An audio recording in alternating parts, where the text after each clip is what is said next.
Lalu lintas di ruas tol Palimanan terpantau ramai lancar, meski sempat terjadi kepadatan kilometer 188 jelang waktu berbuka puasa. Sejumlah kendaraan menepi di bahu jalan pada pukul 6 hingga 7 malam. Secara bergantian, kendaraan yang tak sempat beristirahat di titik rest area terpaksa harus menepi untuk beristirahat dan mengecek kondisi kendaraan. Sempat picu antrean, namun kini lalu lintas di kawasan Palimanan kembali normal. Pihak kepolisian juga menyebutkan sejumlah titik macet, seperti di rest area 207, rest area 228, dan sejumlah titik bottleneck di ruas tol Cipali hingga Palikenci.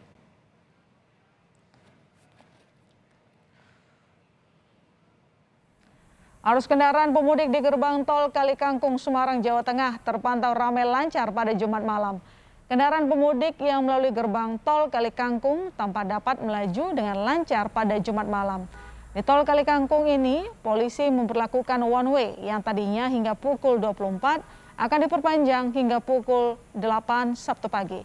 Sedangkan untuk arus mudik dari arah timur ke barat menuju arah Jakarta akan dibuka mulai Sabtu pagi dari pukul 8 hingga pukul 16. Sementara itu pada Jumat malam terjadi peningkatan volume kendaraan yang melintas di tol Jakarta Cikampek. Mayoritas pengguna jalan tol pada malam ini adalah pengendara kendaraan mobil pribadi dengan plat nomor asal Jakarta. Untuk mengurai kepadatan, sistem kontraflow diterapkan mulai dari kilometer 47 hingga kilometer 70 tol Jakarta Cikampek. Sebelumnya, Polri ubah titik kebijakan one way menjadi di kilometer 70 tol Jakarta Cikampek. Perubahan titik dilakukan agar kendaraan dari arah Bandung dapat melintas. Sistem one way dilakukan secara situasional oleh Polri di gerbang tol Cikampek Utama kilometer 70 hingga gerbang tol Kalikangkung kilometer 414.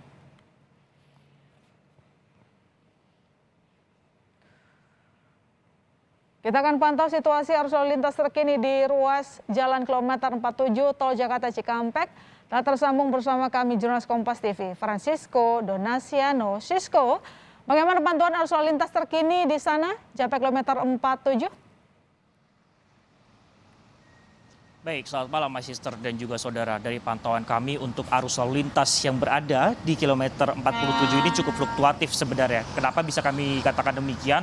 Karena apabila dibandingkan pada pukul 12 siang tadi, ini jumlah volume kendaraan terjadi peningkatan, My Sister dan juga saudara, di mana sejumlah kendaraan yang mayoritas adalah kendaraan pribadi ini biasanya kemudian keluar atau setelah salat tarawih seperti itu. Sehingga kalau kami perhatikan juga jumlah ataupun juga frekuensi masyarakat ataupun jumlah volume kendaraan kemudian yang melintas di tol Jakarta Cikampek kilometer 47 ini biasanya dilakukan selepas salat tarawih ataupun selepas melakukan sahur seperti itu. Sehingga kalau kami lihat bahwa terjadi peningkatan arus lalu lintas dibandingkan pada pukul 12 lalu. Namun kalau kita membaca situasi sejaknya selama beberapa hari terakhir ini di kilometer 47, My Sister dan juga saudara, ada waktu-waktu di mana cukup lenggang ataupun juga lowong untuk tol Jakarta Cikampek, yaitu biasanya itu pada pukul 12 siang hingga menuju maghrib. Inilah kemudian waktu yang cukup lowong untuk kendaraan-kendaraan pribadi ataupun kendaraan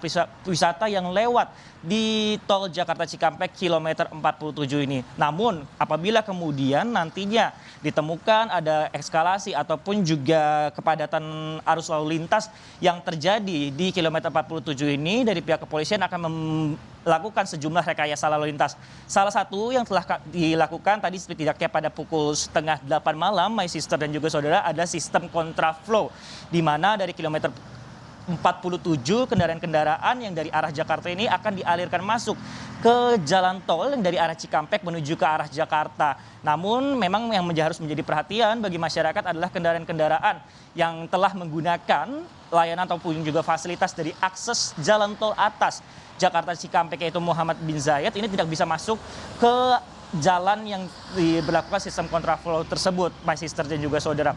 Kenapa akhirnya penggantian sistem kebijakan kontraflow padahal sebelumnya atau pada malam sebelumnya dilakukan sistem one way. Hal ini dilakukan oleh pihak kepolisian untuk dapat mengurai kemacetan yang terjadi untuk masyarakat yang akan menuju dari area Cikampek ke arah Jakarta yang berasal dari Bandung seperti itu. Sehingga untuk di kilometer 47 hingga nantinya ke gerbang tol Cikampek Utama diberlakukan sistem yaitu kontraflow adalah dengan membuka di kilometer 47 nantinya untuk sistem one way seperti itu. Yang kami dapatkan informasi terakhir adalah dari gerbang tol Cikampek Utama akan dilakukan sistem one way hingga pukul 8 pagi ke gerbang tol Kalikangkung kilometer 414. Nah, my sister, terkait juga masalah berkendara pada malam hari tentunya yang menjadi catatan atau perhatian kami berdasarkan sumber yang kami dapatkan dari akun Twitter resmi dari pihak Jasa Marga dalam 1 jam terakhir saja di tol Jakarta Cikampek ini dari kilometer 30 kemudian di kilometer 45 dan juga di kilometer 52 terjadi kecelakaan yang sudah ditangani oleh pihak Jasa Marga. Ini yang penting harus diperhatikan oleh masyarakat ataupun juga pemudik saat berkendara, khususnya di malam hari apabila kemudian mengantuk atau sedang dalam tidak kondisi fit seperti itu, dapat bertukar dengan penumpang yang dapat melanjutkan perjalanan ataupun juga mengemudi seperti itu, sehingga tidak menyebabkan antrean atau juga penumpukan kendaraan dalam masa penanganan kendaraan-kendaraan yang terlibat ataupun juga mengalami insiden kecelakaan seperti itu. My sister. Baik, Sisko, terima kasih atas laporan Anda. Selamat kembali bertugas, Sisko.